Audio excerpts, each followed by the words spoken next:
अस्सलामुअलैकुम। तो कैसे हैं आप? इस चैनल पे वीडियो मैंने बोला था कि हर वीक आएगी, लेकिन वो पॉसिबल नहीं हो सका था। लेकिन अब जो है वो हर 2 से 3 दिन में तकरीबन मैं एक वीडियो इस चैनल पे डाल दूँगा। सही है, अपलोड कर दूँगा, मतलब डाल दूँगा, अपलोड कर दूँगा। सही है। नए टॉपिक की वीडियो होगी। आज हम बात करने वाले हैं करीम कैप्टन स्कैम के बारे में, जो मेरे साथ हुआ। आगाही मैं इसलिए दे रहा हूँ कि ये स्कैम आपके साथ ना हो सके। सही है।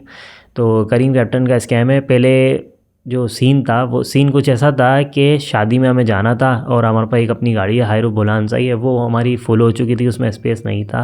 सही है। अफराद थोड़े से ज़्यादा थे, तो एक और करीम कराई, मैं करीम में चला गया था। सही है।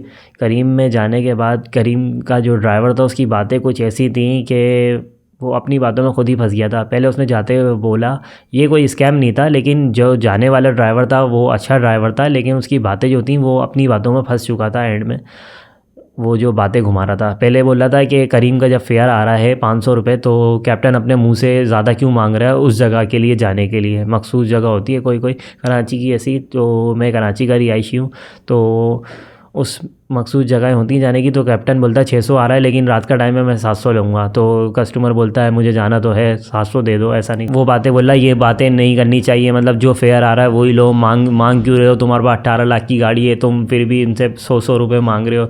तो जाते हुए उसने मुझे ये बोला। एंड में उसका जो मुझे कहना था, कोस्ट गार्ड चुरंगी जाना था। सही है। हाल जो है उधर, वहाँ पे जाना था मुझे। कज़न की शादी थी मेरी, तो मुझे वहाँ पे जाना था। उसके बाद उसने बोला 1530 रुपये का तकरीबन उसका बिल जो था, वो ऐसी कुछ बना था 1530 रुपये का। सही है। मैंने बोला अगर आप वापसी में मुझे उसी जगह जहाँ से मुझे लिया है वहाँ पे जाना चाहूँ तो उसने बोला हाँ, कॉल करके चेक कर लेना, फिर राइड लगा देना, मैं वापसी आ जाऊँगा। यानी तुम्हारे पास आके राइड लगाओगे ना, मेरे पास ही राइड आ जाएगी। तो मैंने बोला सही है। जब रिटर्न जाने लगे, मैंने उसको रिटर्न कॉल मिलाई, तो वो वही बात कर रहा था। मतलब जो 1530 रुपये मैंने बोला बने हैं ना आपके, तो करीम के फेयर के हिसाब से देख लेंगे आप क्या बनते हैं। रात का टाइम है, हो सकता है कम बने। तो उसने बोला नहीं, आपने देखा है सफ़र कुछ ज़्यादा ही था। आप अगर फेयर कर दो 1700 रुपये, तो मैं चलने के लिए राज़ी हूँ। फ़िक्स कर दो, यानी करीम की जो भी अमाउंट बने वो करीम में भी देना, बाकी ऊपर से मुझे दे देना 1700 रुपये के जो आसपास बने। सही है। 1700 रुपये यानी जो बने ना वो मुझे देना, बाकी करीम में मैं डाल दूंगा जो करीम का है, क्योंकि राइड तो करीम के थ्रू ही जाता। मैं भी किसी अननोन पर्सन के साथ ऐसा ड्राइव नहीं कर सकता था। तो मैंने उसने बोला करीम के थ्रू जो बने, लेकिन मैंने एग्री नहीं हुआ इस बात पे। मैंने कहा जो करीम बने, करीम का जो बिल बनेगा ना, मैं आपको वही दे दूँगा। तो उसने बोला नहीं सर, सॉरी, माजरत, मैं ऐसे नहीं चल सकता, सफ़र बहुत दूर था।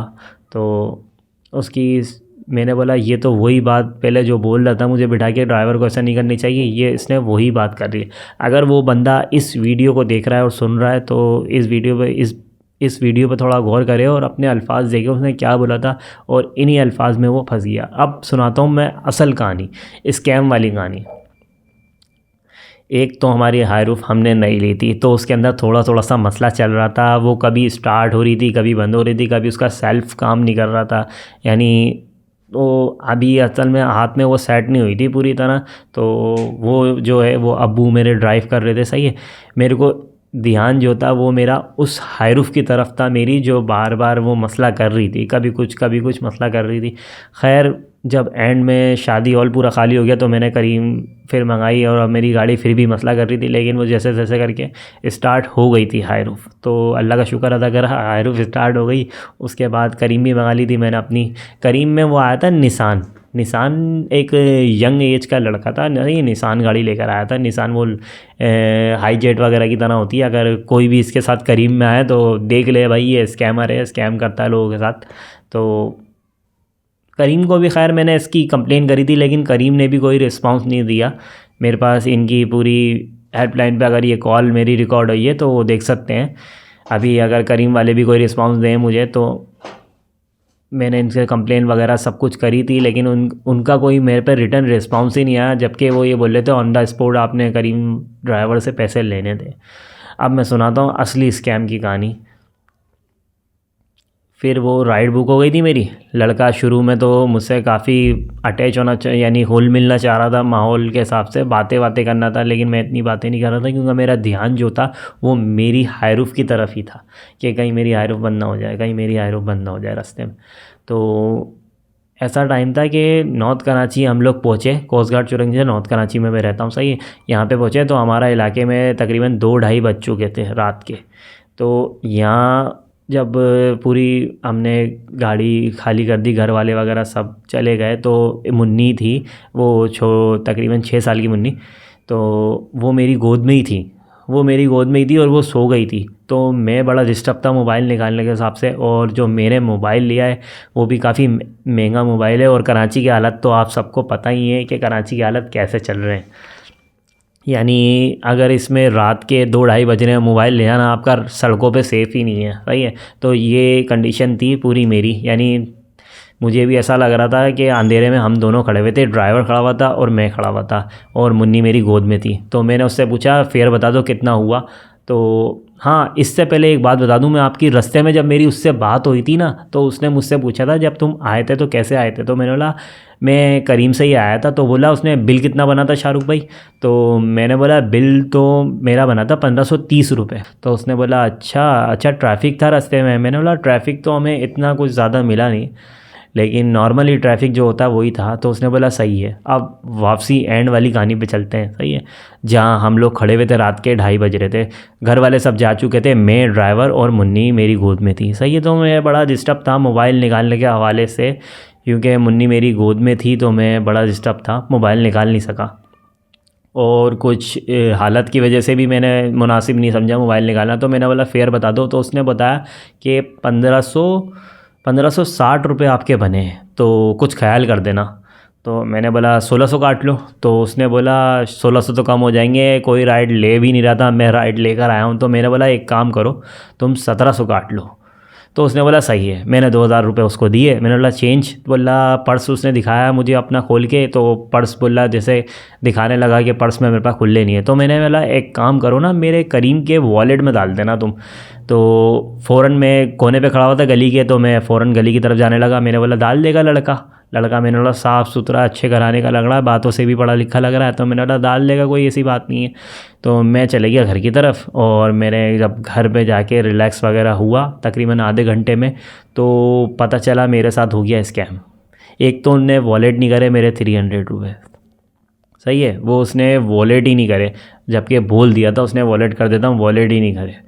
उसने जो ना सिचुएशन जो कंडीशन जो थी उससे उसने फ़ायदा उठा लिया। उसने बोला मोबाइल तो निकाल के देख नहीं सकता, मुन्नी हाथ में, तो और कंडीशन भी ऐसी है इलाके की, पूरा अंधेरा घुप हो रहा था इलाके में, यानी गली के कोने पे जो था पूरा अंधेरा घुप हो रहा था। उसने बोला ये कुछ कर तो सकेगा नहीं, मोबाइल भी नहीं निकाल सकेगा। तो मैं घर पे आया, जब मैंने देखा तो मेरा खून खोल उठा, मतलब वो होता है ना एक जज्बात में आ जाना, मैं जज्बात में आ गया और मैंने करीम की हेल्पलाइन पे कॉल लगा दी। जब मैंने जब मैंने चेक करी ना हिस्ट्री अपनी कि बिल देखूं कितना बना था, तो जो उसने बताया था 1560 रुपये, वो मेरा बिल नहीं बना, बिल था मेरा 1250 रुपये।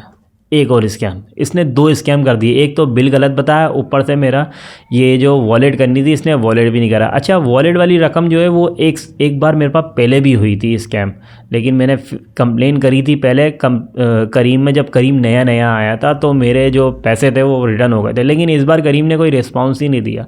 अभी भी अगर करीम मुझे देख रहा है तो मेरी बात का रिस्पॉन्स दे, जो मैंने इसको ईमेल वगैरह करी हैं, जो मैंने कॉल करी, मेरे कॉल रिकॉर्ड चेक कर सकता है। अपनी कंप्लेन लिखवाई, मैंने बोला मुझे इसका फ़ीडबैक चाहिए, मुझे इसका फ़ीडबैक भी नहीं मिला।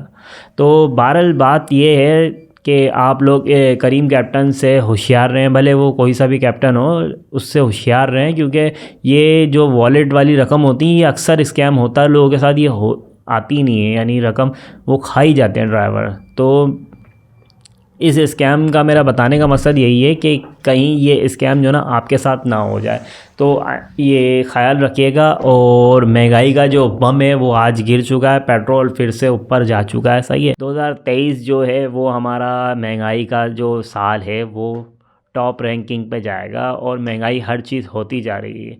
जहाँ पेट्रोल बढ़ता है वहाँ सारे प्राइस जो ना ऊपर ऊपर और ऊपर जाते ही रहते हैं, यानी।